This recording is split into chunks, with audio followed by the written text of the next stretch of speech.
Ladies and gentlemen, this talk is about very unusual effect, and despite this effect has multiple replication studies with good statistics.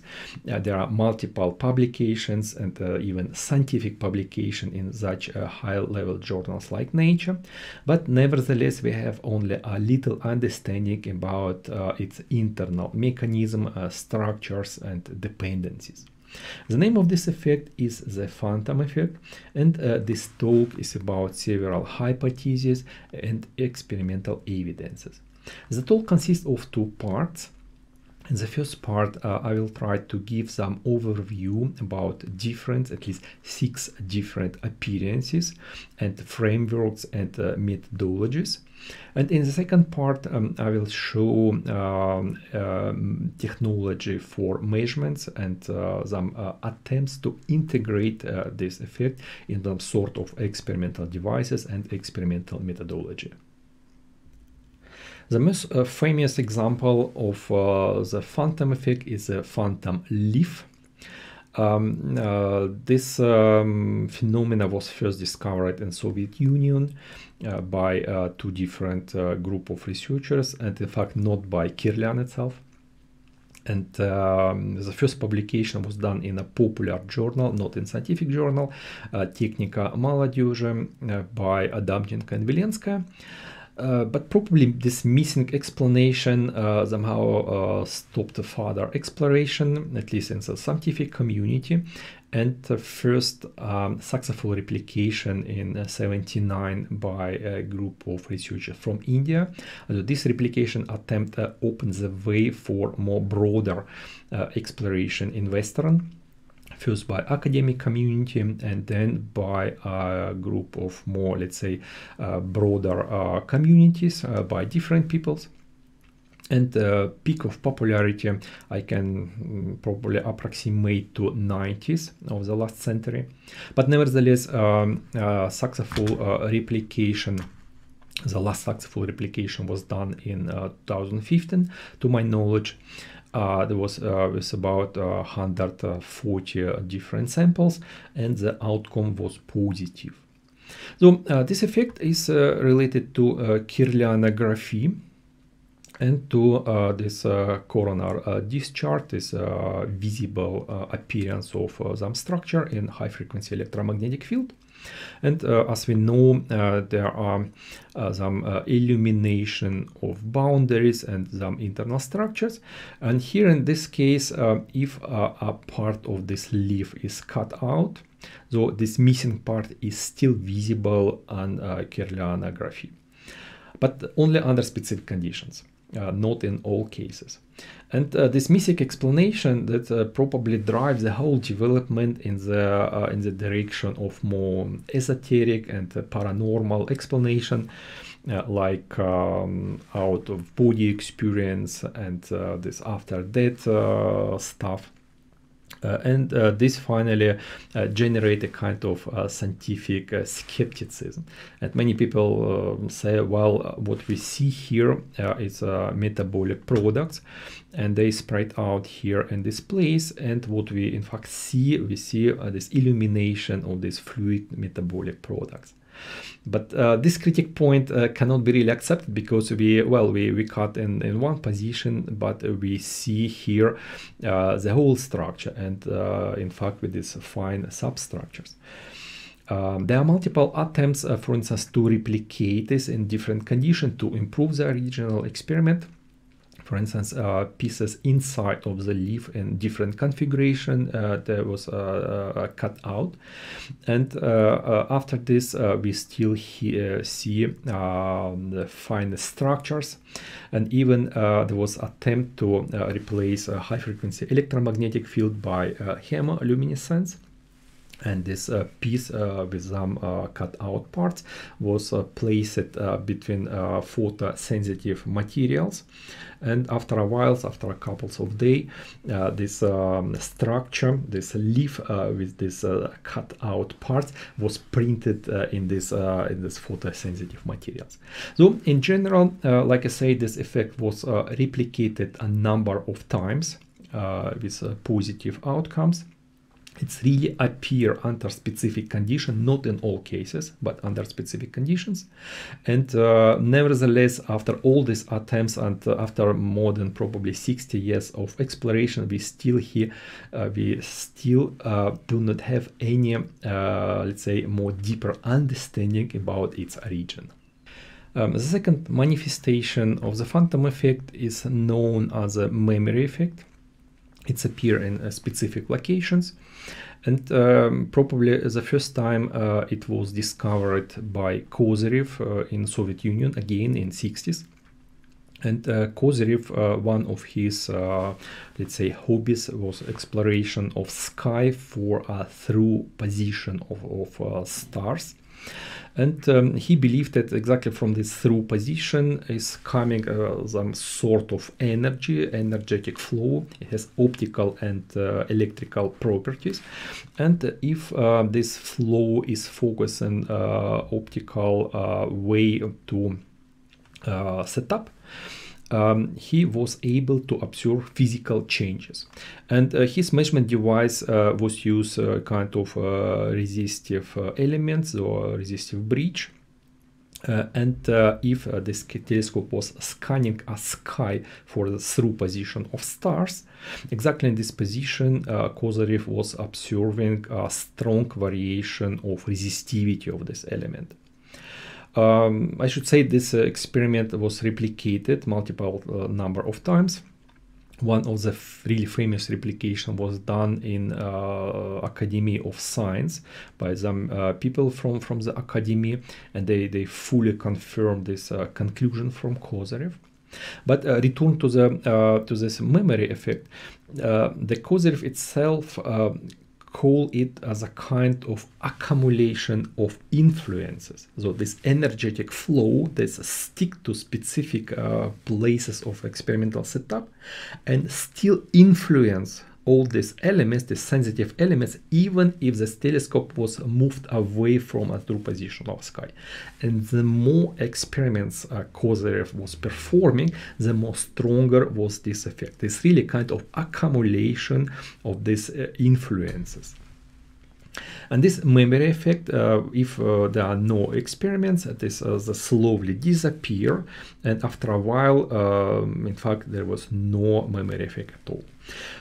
This, let's say, this memory effect is extremely unpleasant phenomena. Almost all researchers they meet it, even in our group, and other modern researchers they also well known this phenomena. In the presentation, I will show a few examples, and here only a short mentioning that probably there was also this effect involved in the measurement. There is very famous replication of, again, very famous replication of Montagnier effect with transduction of DNA in a low frequency electromagnetic field. This replication was done in the laboratory in China, in Langfang, and more or less the idea that buffer or water was come in the with DNA sample was placed in the chamber with a low frequency electromagnetic field, and PCR test was exploring experimental samples from this chamber as well as control samples from these fluids, from original fluids, and all that experiments was performed in the same places. And of interest is the fact that control samples, the PCR test, also discovered traces of DNA in control samples. And there was no contamination, of course, also in this place, but there's still a missing explanation why control samples they show this remainings of DNA traces. And one of explanation was exactly because of this memory effect. So performing experiment in the same places, they accumulate this effect of influence, this memory effect, this phantom effect, and this phantom effect affect in fact control samples. So it sounds crazy, of course, but later on I will also demonstrate a few examples in our experiments and by experiments in different groups about this effect. Interesting variation of memory effect is related to rotating physical bodies. This is not my first time that I'm giving the talk about the phantom effect, and every time I receive new and new feedback about new and new appearances of that phenomena. And this slide was suggested by a public discussion, by people in this public discussion. They say, hi, look, there is some strange phenomena from rotating body which has a similar phenomenology. And indeed, I found a number of publications. They related to probably end of 80s, 90s, beginning of 2000s. And also in these setups, people rotated different bodies, like from this conic bodies and others. And there are two phenomena to note. As the first, it seems this rotating body, they are able to put some physical influences on material. For instance, films, photographic films, they had some traces, the physical traces that remain from this rotation. And the second effect, this is appearance of some visual effects that can be taken in the photographic way. And for instance, these images, there was remaining even after this rotating body was stopped. So this remained for a while, and after this, so this effect disappeared. So we see here a clear correlation to the memory effect, what I was mentioning before. The next group of appearances of the phantom effect is related to shapes and geometries. And it has a close relationship to the previous effect of spatial memory. If you remember Kozyrev definition, Kozyrev says that this effect is very similar to accumulation of influence in specific places. So it's a kind of flow. It has electrical and optical properties, and this flow in fact move and propagate on the surfaces. So we can assume if this flow meet edges, sharp edges, some boundary structures, it will emit like optical properties emit to other objects and or emit in the space. And this effect, this shape effect, is quite well known. Primarily for different pyramids, but also other experiment demonstrated quite well. This is a Raduk experiment. He used colloidal solution made from organic remains from plants. There was plants was cut to very small pieces, very small particles, and this colloidal solution demonstrated different rate of sedimentation in presence of geometries, in fact of any geometries. He demonstrated with glass, metal, wood, stone, almost all possible materials. And what is of really interest, if the structure is removed from this place, so we still observe a different rate of sedimentation in this place. So, of course, this shape effect is observed in many places and many structures in nature. And, of course, people try to reuse the effect in some practical cases for practical usages. And it was observed in large and small architectural structures. And this effect is really well known by researchers. And in radionics and psychotronics and torsionics, this effect is really heavily used because there's the simplest way to amplify this emission, to put this emission, to transfer it, for instance, by wires. So I will show later some examples of utilization of the shape effect. The fourth group of phantom effects is capturing by imaging and by photography, and is commonly related to so-called throughgraphy. The idea is here that by using some techniques, people were able to capture mental images and mental pictures from some people. I let's say took 4 examples. There is actually more examples. By 4 examples. The first one is Gennady Krokholev. he was quite famous in this field. There are groups that even now try to follow this approach. So his idea was in fact to took some picture that are coming from human eyes, but of course here the question is whether operator also generates something in eyes or it's directly also influence the photographic lenses, like is done in radionics, what I will show in the next slide. But nevertheless, I mean, this picture that was done in this way are really impressive. And in fact, people who describe this, they say, okay, whatever I'm thinking, this object or this imagination was appeared in the as a photographic image. And there are some examples, and I do not see how this image can be, I mean, can appear in random way by choice. This thoughtography was not only, I mean, done in Soviet Union. Quite well known as groups of I mean, people who follow this approach in Japan. I found even in Wikipedia some examples of this, I mean, of this thoughtography. But also there are still now also quite known works of TED series and other researchers. The thoughtography is also known in radionics, but under different name as radionic imaging or radionic photos. I took two examples, again, as Ruth Drown and George Delavore. Both are extremely famous in radionic, and exactly because of this, in fact, imaging. How Ruth, for instance, described this process. She was focusing on human patient and specific section of the patient body, and by using this radionic device with multiple buttons, it seems that this device was really facilitating production of these images. So she was able to put on the photographic film some specific section of human body. In the same way, George Delavore, he was also focusing on specific sections and using also different radionic device, but also with multiple buttons. He was able to demonstrate also these images, and I'm not sure these images can be also I mean, obtained in modern rentgenography because of this very specific section.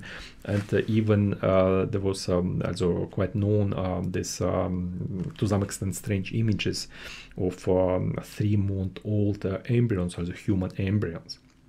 So these four examples, also from Krokhalev, TED series, Ruth Drown, and Delavore, they demonstrate, also first of all, that the phantom effect has a relationship to human mental capabilities, because people was able to produce it in mental way and to capture it by imaging. And exactly because of this imaging techniques, also there are multiple images available, and we know this effect in fact exists. It's not a kind of let's say speculative speculation, and this demonstrates again this some specific features of this phantom effect.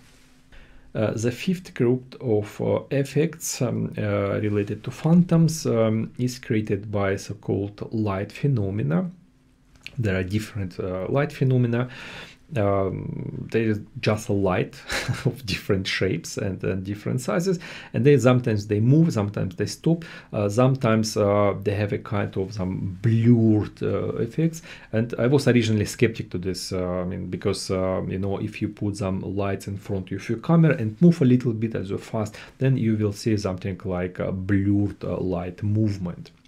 But finally, if I learned more about light effect and specific geographic location, then I was a little bit more, let's say, convinced about the existence of this phenomena.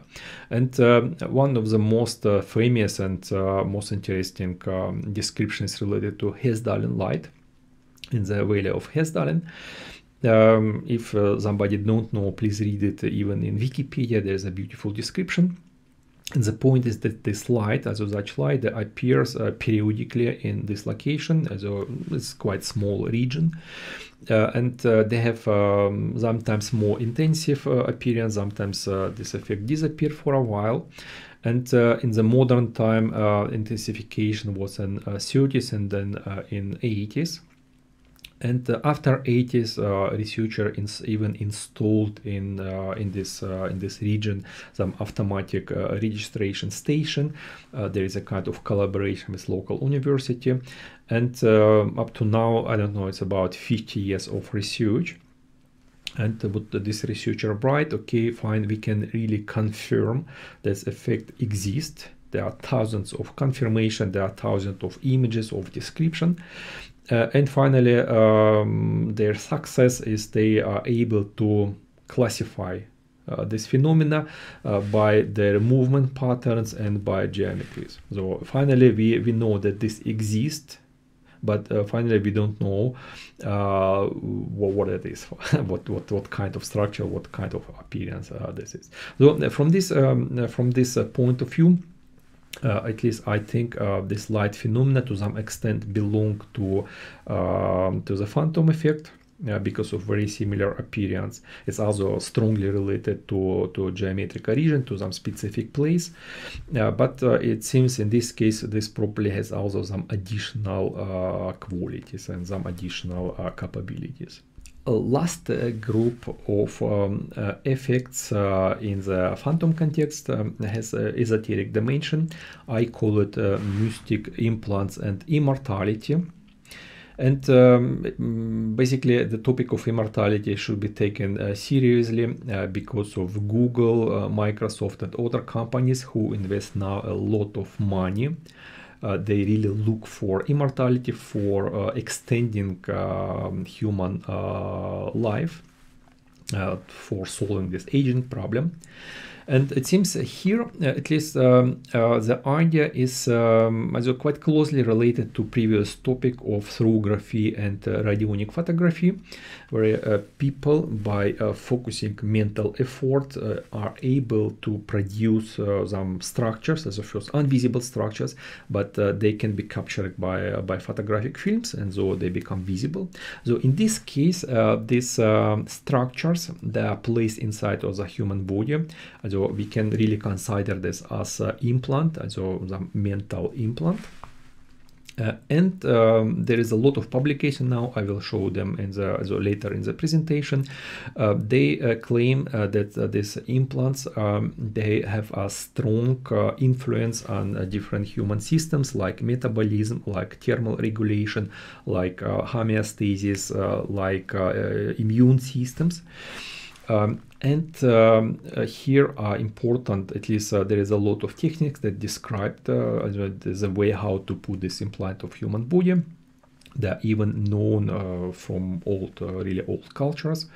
And in this implant, important is, as a first of all, exact place where a human operator should focus to install this implant. As a second, as a functionality, there is a very detailed description how to achieve it.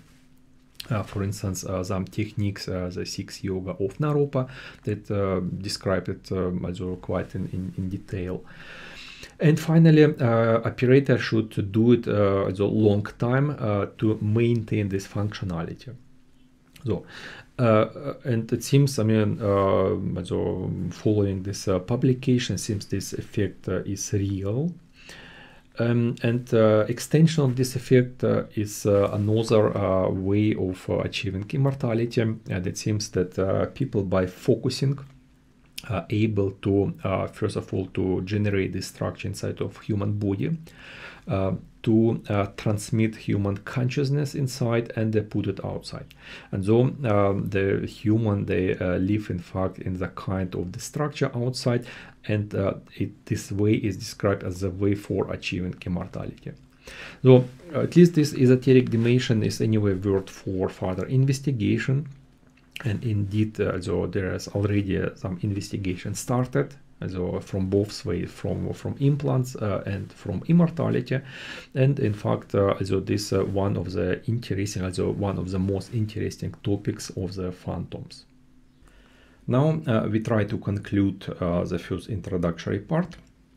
It seems one of the most important feature of phantom is their localization to specific positions in the setup or experimental samples. Secondly, phantoms are produced by different experimental processes, by physical interaction, by electromagnetic phenomena, and even the process that generates the phantom is finished. The phantom still exists. It has a kind of memory effect, and phantoms, they disappear after a while. So lastly, we see multiple examples when phantoms has a strong relationship to biological object, and especially to human consciousness. And to some extent, phantoms can be generated by human consciousness. So operators are able to produce this effect. In the next presentation, in the next part of this presentation, I will focus on experimental approaches in the way how to measure it and how to produce it. And in fact, I split this presentation to two dedicated points. In the first, we will discuss more about technological aspects in the way how to create hybrid phantom technology devices. And the second dedicated point, we call it a programmable phantom effect, how to use operators, the capability of operators to generate phantoms with a specific functionality, and also use this effect, for instance, for implants, so this phantom implants, and I will show some modern research on this issue. The first important question is how to measure this kind of phenomena. We had a hypothesis that phantom effect can represent a kind of weak interaction, for instance, interaction taking place on quantum level, and we can sense it as we sense other weak phenomena, like weak biophysical phenomena. We used in this case electrochemical equipment, high resolution pH measurement with a resolution up to 10 of power minus 6. At this resolution we need a good thermal stabilization and shielding against electromagnetic emission. It is done in these measurement towers. And the measurement start a couple of days before for this background measurement, and then we inserted fresh leaf. Here is important to understand that distance between leaf and this measurement container is about 4-5 centimeters. So we are measuring not a direct interaction, this is a distant interaction, and this is interaction not with biological object, but with some, let's call it subtle structure behind this sleeve. So, and this subtle structure interact distantly with samples and change a trend of electrochemical reactions. So after we inserted this leaf under this measurement tower, 4-5 hours after this trend of electrochemical degradation changed, and 2 or 3 days after, if we remove this leaf, we observed again a change of electrochemical degradation. If we leave this process further, we observe a slow return to initial trend of degradation. So in this case, we see a clear correlation between insertion and removal of the sleeve, and we also see a memory effect. And so we think that our hypothesis is confirmed, that phantom effect probably represent a kind of interaction, and it can be sensed in the way of sensing weak biophysical interaction, by electromagnetic, by optical, by any other equipment. I would like to demonstrate the optical way of measuring the phantom effect by a really nice experiment performed by the Persinger group, published about 10 years ago, and is based on chemoluminescence. I already mentioned this approach in the phantom leaf, where it was printed in photosensitive material. Here, at least from the idea, if chemicals are mixed, they produce periodic photonic spikes and at a regular time period. And the spikes can be sensed because they have ultra weak nature. They can be sensed by photo amplifying equipment, as a very sensitive equipment. And more or less assumption is that if chemicals are consumed, then this reaction should stop and the spiking effect should also stop. But observation was that exactly at this place where this chemical process takes place, the spiking effect was, let's say, continuing between 2 and 5 days after finishing of the main reaction. Authors expressed the idea that this chemical process generates the phantom effect, and this effect still persists a couple of days after ending of this generating process, persist in this place and can be measured in optical way. And here we again see a method of perceiving the phantom not in electrochemical way like I mentioned before, but also in optical way. We also performed multiple attempts for electromagnetic measuring the phantoms. One of these attempts has the following form. We use EGA-1 device. This equipment is quite sensitive for electrostatic charge, sensitive for standing waves in the room, in fact created by, for instance, 50 Hz emission. And what we done, we first, and this device in fact should be moved over the place, and if there is any electromagnetic anomaly, reading of this device are increasing. So in fact moving over the place we see kind of this spatial anomaly. And what we have done, first we find a position without any anomalies, we scan it multiple times, so it was flat spectra, and then we installed this optical emission device, switch on it for a couple of hours and perform this continuous, so one time per 30 minutes the scan, and every time we see increasing anomaly readings over that place. And then we switch off these devices and remove them, so it was empty place. We tried to remove electrostatic charge. We tried to remove, to put even some grounding like a Faraday grid on this position. But nevertheless, we still observed in this place a kind of anomaly readings and after a while it disappears. So it's a typical behavior for the phantom. People who also experiment with this device and with the phantom effect, they created more sophisticated experiment. They use a large room, and in one random position of this room they switch on this kind of generators. They work it for a while, and then they remove them. So the phantom exists somewhere in the place, but organizer, they do not tell other people where is this position and ask them to find it. So the people who perform this the real measurement in the place, they didn't know the real position, and they expressed a series of hypotheses about real position of this phantom, and finally the position of the generator and estimated position of phantom then coincide in, I don't know, a couple of centimeters. Yeah, so fast exact this position was found.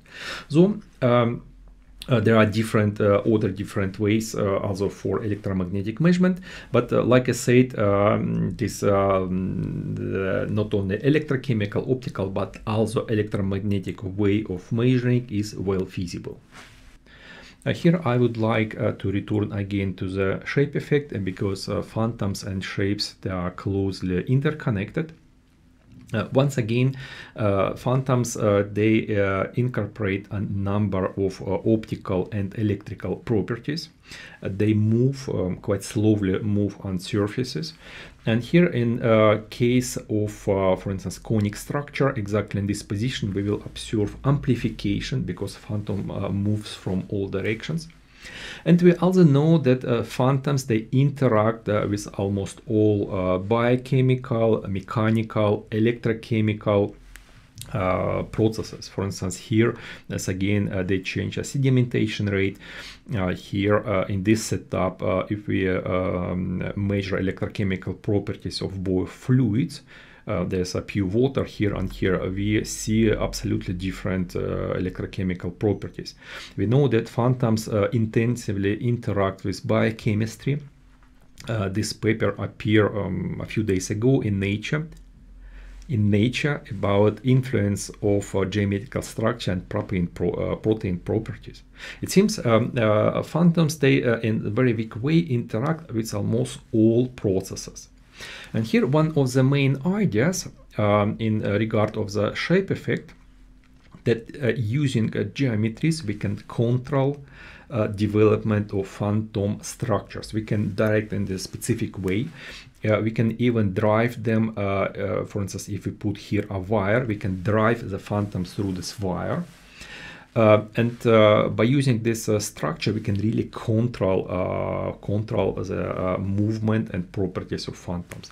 And here, if we put here, for instance, any of these detectors, whether electrochemical, optical, or electromagnetic, or something else, we can in this way generate a closed loop technological device that integrate the phantom effect.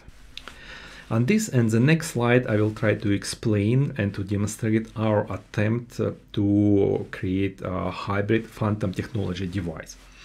But first, the question is, why do we need to develop this kind of devices? Why do we need to integrate the phantom in the technology? And the question is quite obvious, because we don't know anything about the phantom world. We don't know whether it's a dark matter, dark energy, or quantum phenomena, or this is something what we even don't know yet. Yeah, but if we integrate this, let's say, unknown in the known technology, we can explore it in more useful and more systematic way. We can, for instance, explore some unknown properties, and we can, create some specific experimentation. And one thing what we even know now, in this setup, we can easily explore quantum phenomena in macroscopic systems. So we performed already probably more than 1,000 experiments with different groups for exploring properties of quantum entanglement in macroscopic system. So this phantom structure can be extremely useful for the bridge between conventional size and unconventional size. What is the idea of this development? We used optical generators to create the phantom effect, and this conic structure to drive it through this waveguide to a kind of emitter. And emitter was focused on sensor placed over this wall. Sensor was in the isolating containers, and we are measuring in this experiment temperature, electromagnetic emission, magnetic fields, and main sensor are electrochemical sensors. So if the generator is switched on, the sensor react like here shown in the picture. So here is the background recording. This normally is a kind of flat behavior. If the generator is on, we see a change of a trend. So it's quite typical for electrochemical sensors, and we can express a number, the degree of perturbation from initial trend. If, for instance, there is no waveguide, sensor do not react. And in this time, on and off time, we see exactly the same trend in electrochemical sensors. So the whole setup was done in the following way. A couple of days, the generator was switched on and off once per 2-3 hours. So in one day, we had about 10 to 12 iterations of the same experiments, and then calculated average value. So if there is no waveguide, values are 0. So in each turning on and off of this generator, we do not receive any response from the sensors placed over the wall. Then we installed this waveguide, and we tested two different structures. As first, it was PLA as a kind of polymer used for 3D printing. It's quite flexible. And then we used steel. So in fact, we do not see any essential differences between metal and polymer. And it to some extent confirms the idea that phantom is moving over the surface. It's not in the material, but over the surface of the material. So in fact, properties of this material do not play any essential role. And then what we have done, we after 3 days of experimentation, we removed our waveguide. So we removed the structure, and then our expectation was we will not see any effect. Like it should be like here, we should see 0. But what we finally observed, there was a decreasing values, and I repeat again, this is not a single point. This is a series between 10 to 12 measurements as over the whole day. And all this measurement was slowly decreasing, and exactly exponentially decreasing. And about 3 days after, they return again to 0. And what we see here, we see exactly as the first, and this time we observe a generation of phantom structure, and this phantom structure exactly repeats the structure of this waveguide. And if we, after this, we return, as remove this waveguide, the phantom structure is still there.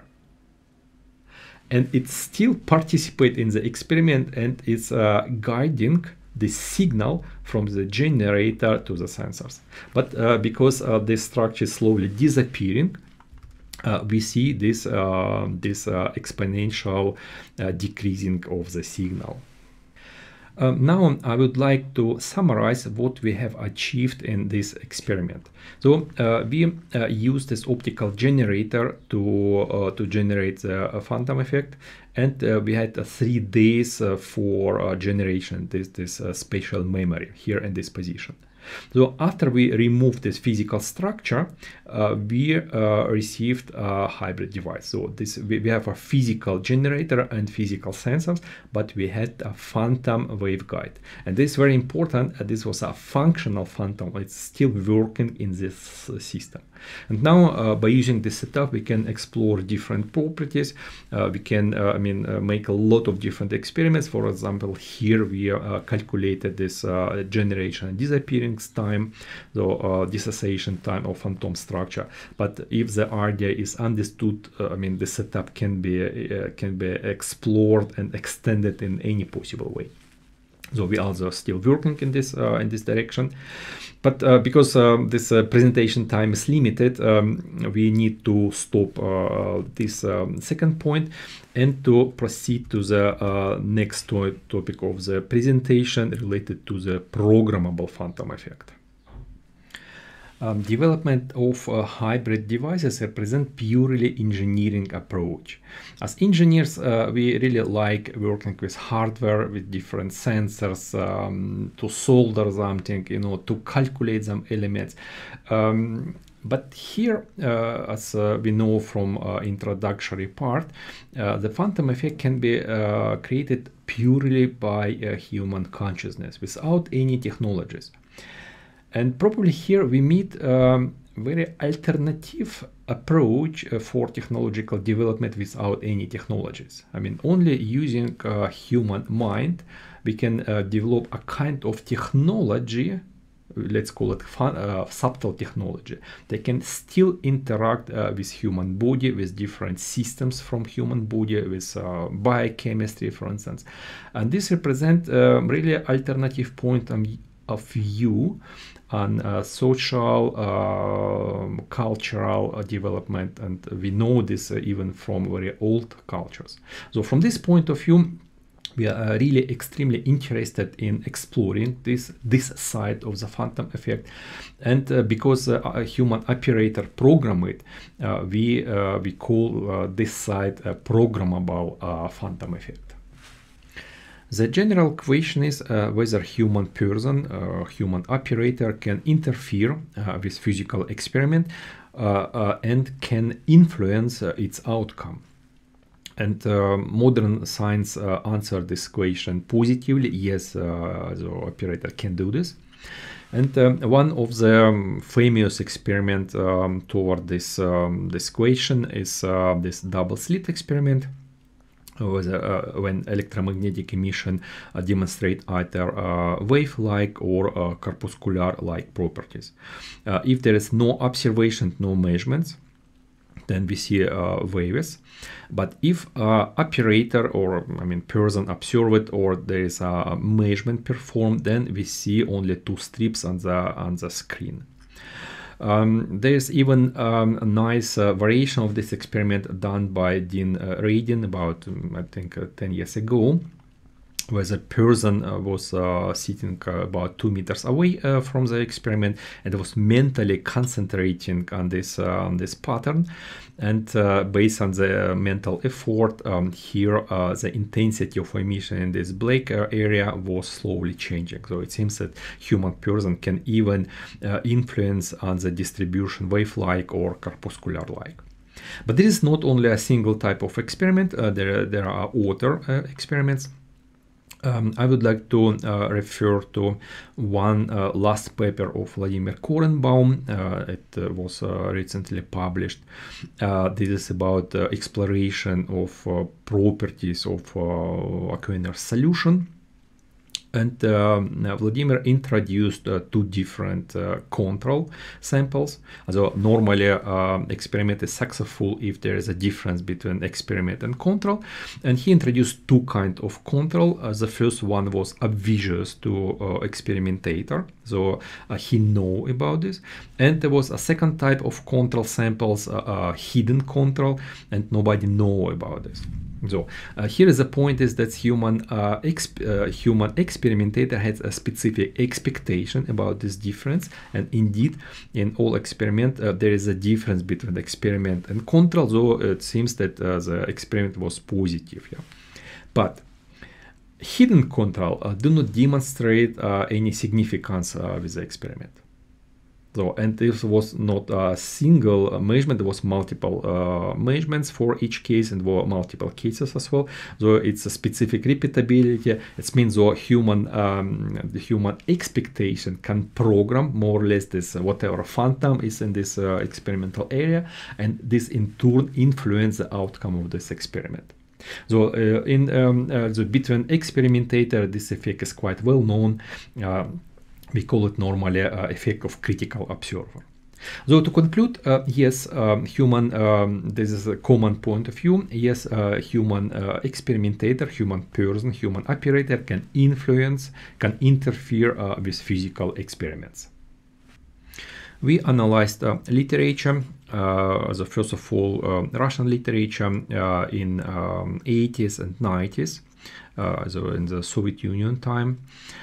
Whether operator tried purposefully program the phantom, also really to achieve very specific functionality and specific behavior.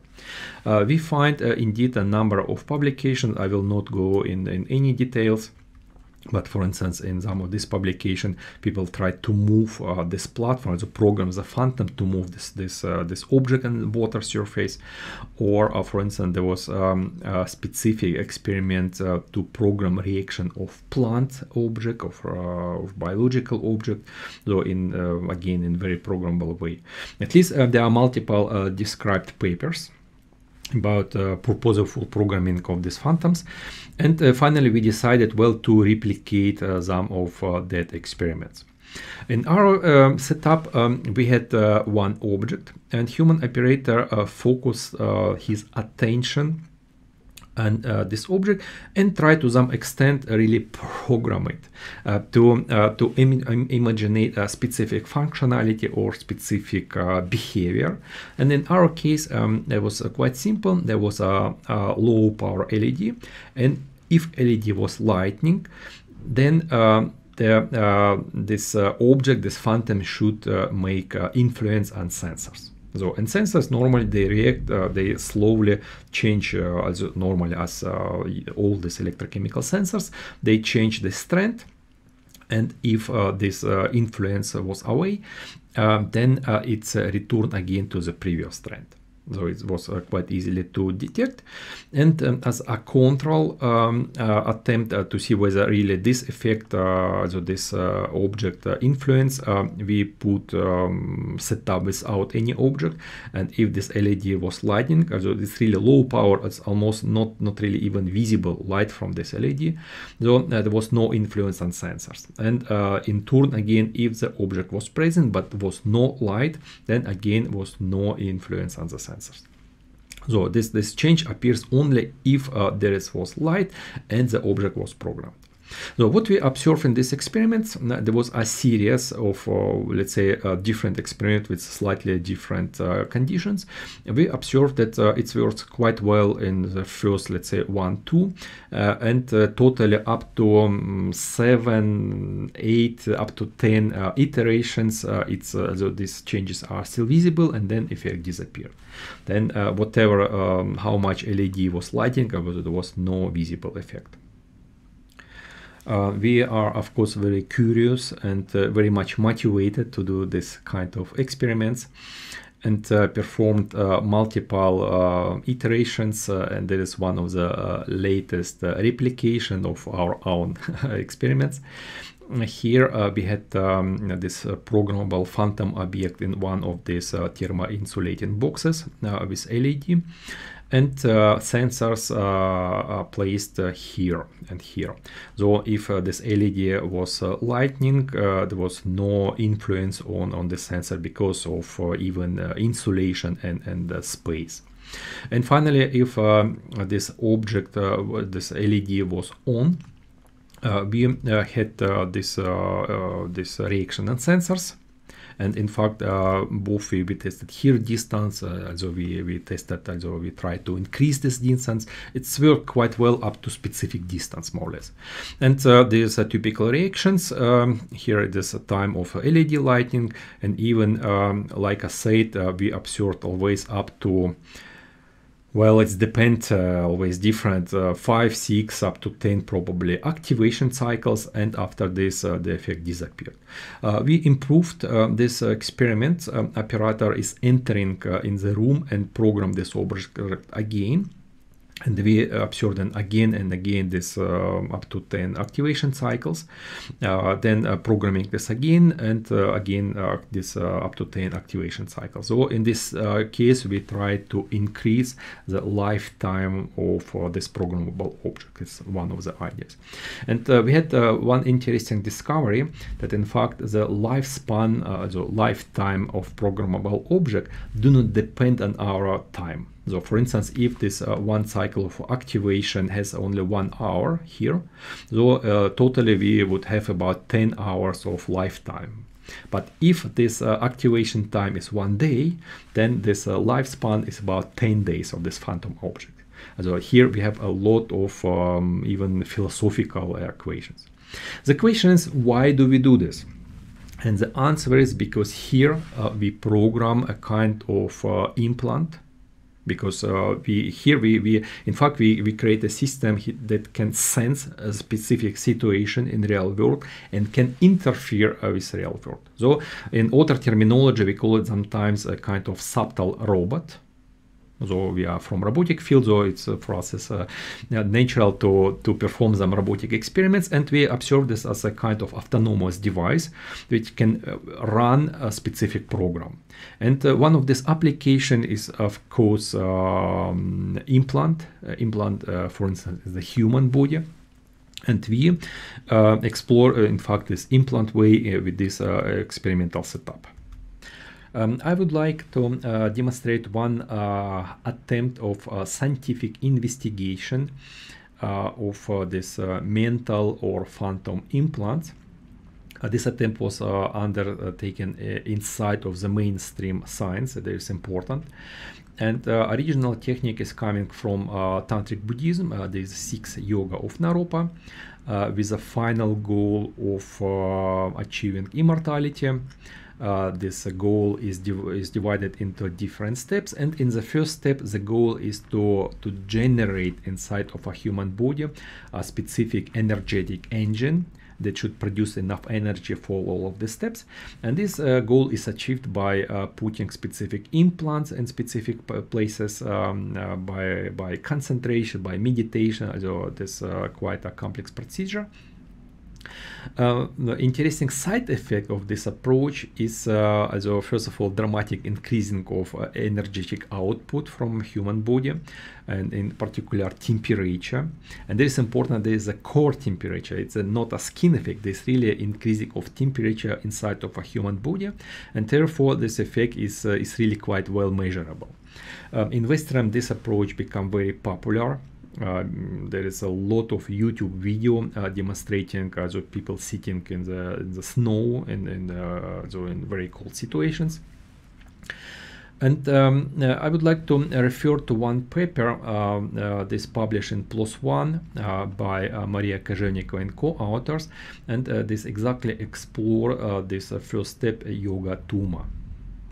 And this approach, implant installed in this position, and the way of operating with implant is a specific visualization. It is important to visualize the symbols. It is important to visualize exactly the way how it's, the symbols appear. From scientific point of view, the authors investigated two phases. In the first phase, there was no visualization. These practitioners, monks, who demonstrated this approach, perform increasing of temperature by concentration, by specific psychosomatic mechanism, and we see here just really impressive increasing over 37 degrees of Celsius. But after this, this monk, she switched on this implant with this visualization, and we see that temperature increase over 38 degrees of Celsius. This absolutely stress situation for the organism, and it seems how heavily the implant can influence thermoregulation, metabolic, and immune systems of inside of the human body. Another really impressive experiment is shown here. So again, monk, she demonstrate these techniques first based on concentration, mental concentration, using this psychosomatic mechanism, and this you see this about 10 minutes. So she become tired, and then stopped performing these exercises, and you see in the relaxation phase the temperature dropped down, and we see more or less comfortable about 36 degrees. Then next attempt, again increasing of temperature, again relaxation, then attempt was stopped. In the second experiment, in the same situation, there's a first the mental concentration, and then in the relaxation, because person here started, that's relaxation, but the person turned on the implant with visualization, and we see a much more higher increasing of temperature, but the most important for much longer time. So here almost over 30 minutes. And it's demonstrate this autonomous work of this implant. I should say this yoga tuma is not not a single technique that use these implants. We know much more approaches which, for instance, involve these implants in the third A and much more. So in general, this approach seems to be very promising for scientific investigation. So time is out. At least I tried to demonstrate in this presentation all important points. So first of all, different appearances of the phantom effect, to demonstrate more engineering point of view for development of hybrid devices, and more operator-related points for programmable phantoms. I would like to conclude here with several points. So first of all, what we are absolutely convinced that the phantom effect has a physical manifestation and is really well measurable by different instrumentation. We think that there are two really important properties. So one property is spatial localization, because exactly because of these properties we can develop the hybrid devices and bind them to a specific position inside of our technology. And the second property is the programmability of the phantom effect. And implants, or generally these programmable phantoms, it seems a very important concept for achieving immortality. And this is especially important. I learned that we should say active immortality, because there is a kind of passive immortality as well. And this active immortality that was described in all old cultures like Buddhism, Daoism, and even more older cultures. And we should really take it seriously. Because in modern science and modern society, we turn again to this idea of immortality and start to look to achieve this. Well, here this presentation is finished. Many thanks for your attention.